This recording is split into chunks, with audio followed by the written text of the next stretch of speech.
자, 진짜 중요하다 그랬죠? 선생님 수업 역사 2에서 처음 등장했습니다. 곱하기 3. 을사조약의 핵심 내용 서술형에 쓰라는 거 굉장히 잘 나와요. 두 가지. 무엇이 핵심이냐? 대한제국의 외교권을 박탈한다는 내용이 첫 번째요. 두 번째. 대한제국의 내정, 정치를 우리가 도와줄게 라고 하면서 통감부라고 하는 기관을 설치를 하게 됩니다.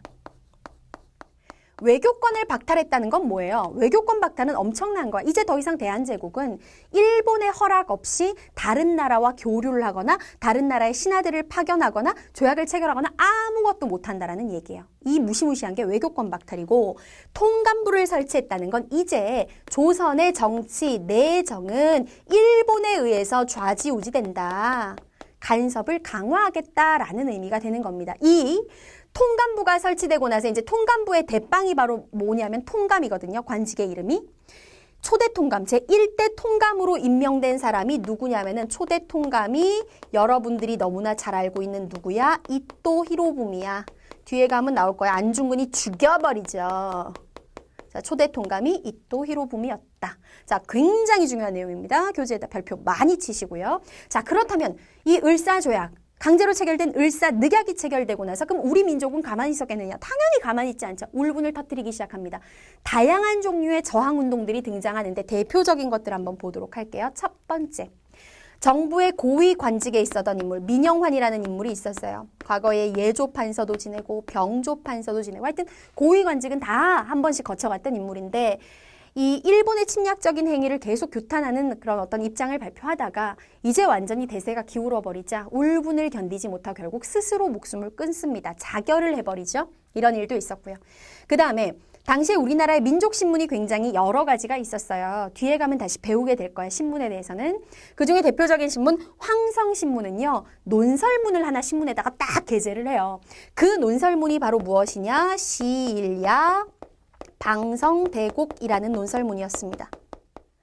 시일야 방성대곡이라는 말을 풀이하자면 시일야, 오늘의 이 일을, 오늘 일어난 일을 방성, 소리내서 곡하면서 목 놓아서 크게 울부짖는다, 운다라는 뜻이야. 그럼 오늘이라고 하는 건 을사조약이 체결된 날을 말하는 것이고, 그러니까 이 을사조약의 체결을 내가 참지 못하고 울분이 넘쳐서 내가 운다라는 제목의 논설문을 게재를 하게 되죠. 참고로 이 시일야 방성대곡이라는 논설문을 쓴 인물은 장지연이라고 하는 인물이었어요. 자, 그 다음에 세 번째, 자신회라고 하는 단체가 조직이 되는데요. 이 자신회라는 이름보다 더 유명한 이름이, 얘네들의 별칭이 뭐냐면 오적암살단이야. 5놈의 적들을 암살하겠다라는 목표로 만들어진 단체입니다. 여기서 말하는 오적은 5명의 정부 관리. 굉장히 일본에게 협조적이었고, 그래서 실제로 고종 황제가 반대를 했음에도 을사조약이 체결되는데 아주 큰 공을 세운 나쁜 놈들 5놈. 가장 여러분들이 잘 알고 있는 사람이 이완용. 그 이외에도 뭐 이근택, 이지용 이런 이름들 기억할 필요 없어요. 박재순, 권중현. 이 5명의 친일파 대신을 오적이라고 하고, 그들을 죽이기 위해서 뭉친 단체가 바로 오적암살단, 다른 이름 자신회, 이런 단체가 조직이 됩니다. 자, 다음 전명훈이라는 분과 장인환이라는 분은 어떤 일을 한 사람이냐면은 저 멀리 미국의 항구도시 샌프란시스코에서 스티븐스를 총 쏴가지고 죽여버린 분들이에요. 스티븐스 암살.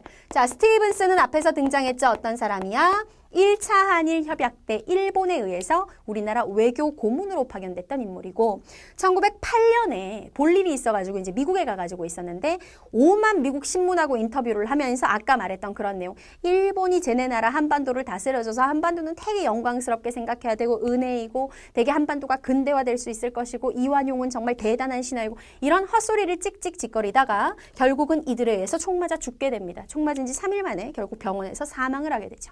자, 그 다음에 이재명이라는 분은 아까 말했던 오적 친일파 대신 중에서 가장 나쁜 놈 이완용을 죽이려 했으나 죽이는 데는 실패하고 부상을 입히는 데 성공하신 분 이재명 선생. 자, 그리고 가장 중요한 건 마지막에 빼놨습니다. 우리 이분 모르는 사람 없잖아요. 그쵸? 안중근 의사. 안중근 의사라 그러니까 애들이 이 사람의 직업이 의사였구나 라고 착각하는 사람이 많은데, 의로운 인물이다 라는 뜻이에요. 직업이 의사였던 건 아니고요. 이 안중근은 저기 만주지방의 하얼빈이라고 하는 굉장히 추운 도시에서 기차에서 내리는 이토 히로부미 초대 통감이었던 이놈을 총 쏴서 죽여버리는데 성공을 한 대표적인 우리의 훌륭하신 위인 이토 히로부미를 사살하는 데 성공한다. 결국은 사형 선고를 받고 사망을 하게 되죠. 자, 이러한 일들이 있었고 이 이외에도 일반 민중 백성들도 자신들의 분노를 참지 않았어요. 학생들은 휴학을 하고 학교를 나가지 않고요. 동맹휴학. 상인들은 철시, 가게 문을 닫고 가게 영업을 하지 않고요. 이런 식으로 각자 자신의 위치에서 자신이 할 수 있는 방법으로 을사조약의 부당함을 알리기 위해 노력을 했다. 자, 그렇다면 을사조약의 체결에 끝까지 반대했던 고종은 그럼 가만히 있었겠느냐? 당연히 아니겠죠. 고종 황제도 본인이 할 수 있는 최선의 노력들을 다했어요. 을사조약이 무효임을 공식적으로 선포를 했고, 그리고 을사조약이 체결된 지 2년 후 1907년에 당시 유럽, 네덜란드 아시죠? 네덜란드의 헤이그라고 하는 도시에서 만국 평화회의라고 하는 게 열려.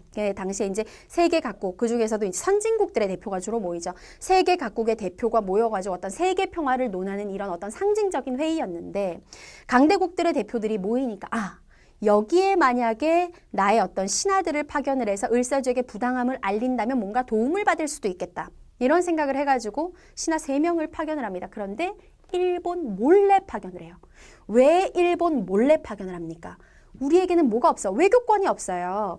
어떤 공식적인 국제 행사에 신하들, 사신단이라든지 이런 신하들을 파견하기 위해서 외교권이 있어야 되는데 우리의 외교권은 을사조약 때 일본에게 이미 넘어가 버린 상황. 그래가지고 몰래 헤이그에다가 특사를 파견합니다.